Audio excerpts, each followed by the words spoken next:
What better way to end off the 2024 schedule than to cash a UFC lock of the night play?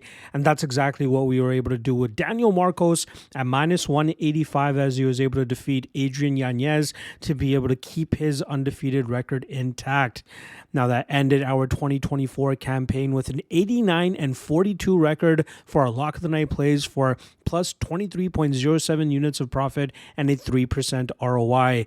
That is pretty much half of the goal of what I had for 2024 after a successful 2023. So with 2025 coming up for us, I want to set a 50 unit goal to at least be that much profitable for 2025. And again, this is not just lock of the nights for the UFC, but this also includes all the regional shows and all the other promotions that I cover, but I only drop this breakdown or this segment strictly for UFC cards. So if you want access to any of the other lock of the night plays, that's where you'll be able to find it on the MMA LOTN Patreon page. Just a reminder, as I mentioned in my full card breakdown yesterday, I won't be having any video aspects of my content this week as I am unable to have access to my studio. So you guys are just going to have to deal with not seeing my pretty face during these segments for the rest of the week, but the content will drop as normal. So don't worry about that. Obviously, this segment covers the top 3 lock of the night candidates, which means that I pick one of these 3 to actually be the official lock of the night play. The other 2 I may or may not play, but I feel pretty strongly about them as well. So it's kind of a tease for you guys. Either you guys can drop a comment below and guess what you think of the 3 are the lock of the night plays, or you can comment your own lock of the night play and we can see how that does in the following week. And again, the only place to find out what the official lock of the night play is going to be on the MMA LOTN Patreon page. Check the link in the description below for that. All right. Again, 2025 is upon us now, so that means we're at a clean slate. We're 0-0 on the year for 0% ROI and 0 units profited or lost. Let's see if we can kick it off on the right foot here. So let's get right into it. First candidate up for the lock of the night play is going to be on the first fight of the night between Nurullo Aliyev and Joe Solecki, and I'm going to go with the over 2.5 at minus 310.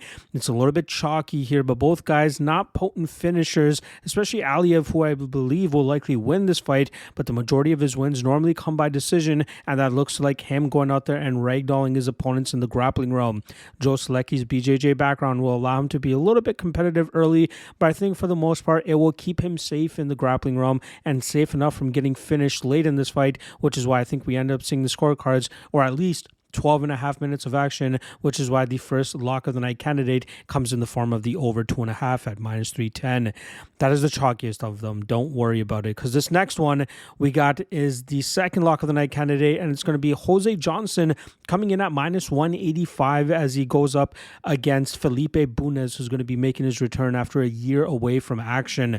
Johnson is a long, lanky flyweight standing at 6'1" with a 71-inch reach. Does a very good job in terms of establishing that range and keeping his opponents at distance, utilizing straight shots down the pipes and great kicks up the middle. He has decent takedown defense and good grappling defense as long as his opponent is not named Asu Almabayev. Bunez is a BJJ black belt, but I think he's going to struggle to get this fight to the ground and eventually fall and falter to the pace, pressure, and volume of Johnson as this fight starts getting into deeper water. As long as Johnson gets his hand raised outright, hopefully we can cash a potential lock of the night candidate here. The third and final lock of the night candidate is going to come in the main event in the form of Amanda Ribas as she comes in at minus 200 going up against Mackenzie Dern for the second time.